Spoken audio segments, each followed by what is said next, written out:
ಪ್ರಿಯರೇ, ಇಂದಿನ ಕಾರ್ಯಕ್ರಮಕ್ಕೆ ನಿಮ್ಮೆಲ್ಲರನ್ನ ನಾನು ಸ್ವಾಗತಿಸ್ತೇನೆ. ಆತನ ಕೃಪಾವರಗಳು ನಿಂತು ಹೋಗವು ಎನ್ನುವ ವಿಷಯವನ್ನ ಪ್ರಲಾಪಗಳು 3:22-23 ವಚನದಲ್ಲಿ ನಾವು ನೋಡುವರಾಗಿದ್ದೇವೆ. ನಾವು ಉಳಿದಿರುವುದು ಯೆಹೋವನ ಕರುಣೆಯೇ, ಆತನ ಕೃಪಾವರಗಳು ನಿಂತು ಹೋಗವು, ದಿನದಿನವೂ ಹೊಸದಾಗಿ ಒದಗುತ್ತವೆ, ನಿನ್ನ ಸತ್ಯ ಸಂಧತೆಯು ದೊಡ್ಡದು ಎಂಬುದಾಗಿ ನಾವು ನೋಡ್ತೇವೆ.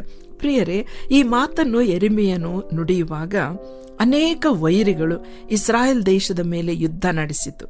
ದೇವಾಲಯವನ್ನು ಹಾಳು ಮಾಡಿದರು, ಮನೆಗಳನ್ನು ಸುಟ್ಟು ಹಾಕಿದರು, ಕುಟುಂಬಗಳನ್ನು ಧ್ವಂಸ ಮಾಡಿದರು.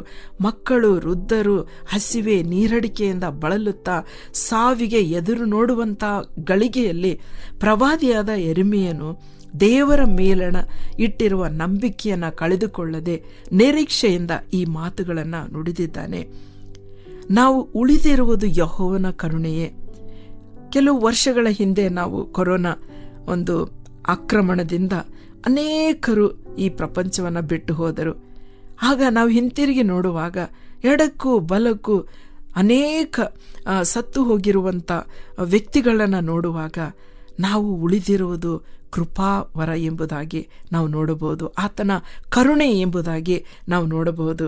ಹಾಗಾದರೆ ಒಂದು ವೇಳೆ ಈ ಕಾರ್ಯಕ್ರಮವನ್ನು ಕೇಳುವಾಗ ಜೀವನದಲ್ಲಿ ನಿರಾಶೆ, ಕುಟುಂಬದಲ್ಲಿ ಸಮಸ್ಯೆಗಳು, ಸಾಲದ ಹೊರೆ, ತೀರಿಸಲಾಗದ ಪರಿಸ್ಥಿತಿ, ಒಂದು ವೇಳೆ ಗಂಡ ಹೆಂಡತಿ ಪರಸ್ಪರ ದ್ವೇಷದಿಂದ ವಿವಾಹ ವಿಚ್ಛೇದನೆ ಮಾಡಲು ಸಿದ್ಧರಾಗಿರ್ಬೋದು, ಪರೀಕ್ಷೆಯಲ್ಲಿ ಫೇಲ್ ಆಗಿ ನಾನು ಆತ್ಮಹತ್ಯೆ ಮಾಡ್ಕೋಬೇಕು ಅನ್ನುವಂಥ ಆಲೋಚನೆ ಇರ್ಬೋದು, ಕೆಲವರು ಉದ್ಯೋಗ ಕಳ್ಕೊಂಡು ಅಯ್ಯೋ ನಾನು ಹಾಳಾದೆ ಎಂಬುದಾಗಿ ನಿರಾಶೆಯಿಂದ ಕೂತಿರ್ಬೋದು, ಬಹಳ ದಿನಗಳಿಂದ ರೋಗದಲ್ಲಿ ನರಳುತ್ತಾ ಅಯ್ಯೋ ಇನ್ನು ಏನು ಸಾವು ಬರ್ತಾ ಇಲ್ಲ ಎಂಬುದಾಗಿ ನೋಡುವವರು ಇರಬಹುದು.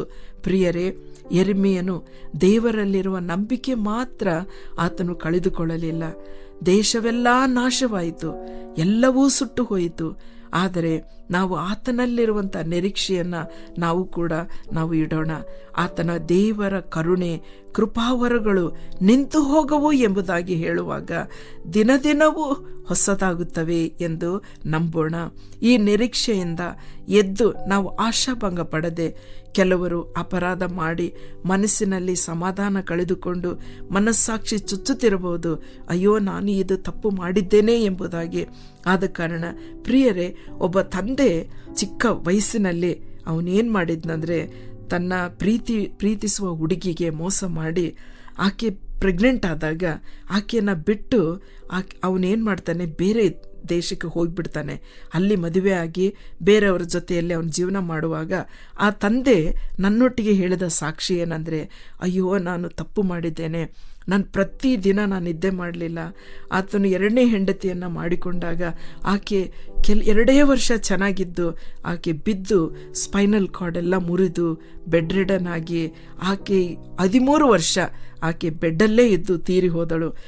ಆತನಿಗಿರುವಂಥ 2 ಮಕ್ಕಳು ಅವರು ಸ್ವ ಇಚ್ಛೆಯಿಂದ ಮದುವೆ ಮಾಡಿಕೊಂಡು ಓಡಿ ಹೋಗಿಬಿಟ್ಟಿದ್ದರು.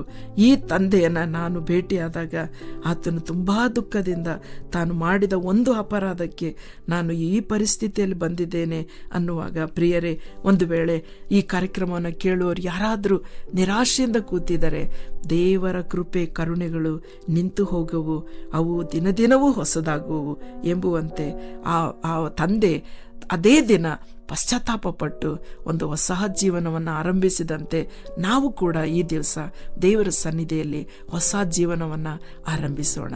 ದೇವರ ಈ ವಾಕ್ಯಗಳನ್ನು ಆಶೀರ್ವದಿಸಲಿ. ಈ ಕಾರ್ಯಕ್ರಮದ ಬಗ್ಗೆ ನಿಮ್ಮ ಅಭಿಪ್ರಾಯ, ಸಲಹೆಗಳು ಹಾಗೂ ಯಾವುದೇ ಪ್ರಾರ್ಥನಾ ಮನವಿಗಳಿದ್ದಲ್ಲಿ ನಮ್ಮ ದೂರವಾಣಿ ಸಂಖ್ಯೆಗೆ ನೀವು ಕರೆ ಮಾಡಬಹುದು. ನಮ್ಮ ದೂರವಾಣಿ ಸಂಖ್ಯೆ 996026065453. ನಿಮ್ಮ ಅಭಿಪ್ರಾಯಗಳನ್ನು ಇಮೇಲ್ ಮೂಲಕವೂ ನಮಗೆ ತಿಳಿಸಬಹುದು. ನಮ್ಮ ಇಮೇಲ್ ID info@fibaonline.org. ವಂದನೆಗಳು.